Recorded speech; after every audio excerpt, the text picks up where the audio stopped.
Greek Foreign Minister Yorgos Gerapatritis is scheduled to meet his Turkish counterpart Hakan Fidan on September the 5th in the latest rapprochement effort between the historic rivals.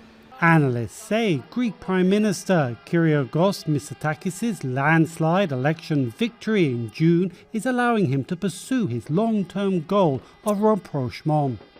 I wouldn't call it his secret agenda, but he did want the amelioration of relations, and that's something that goes back since the beginning of this century when I first met him. The fact that he was able to get this victory sort of unties his hands. Previously, he was tied by, he had little leeway since being his foreign minister, the head of the army, and others were, very much hardliners.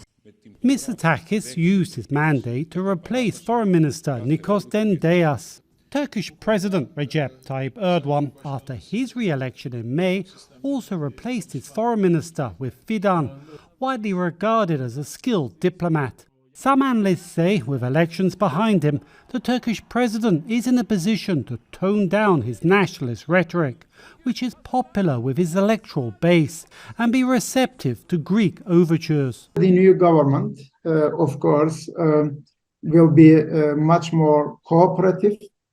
I think the issues, non-solvable issues, will continue, but rhetoric will be much more slowed down rhetoric. The Aegean and Mediterranean seas remain flashpoints for the Greek and Turkish navies, as both countries search for what are believed to be large energy reserves in disputed waters.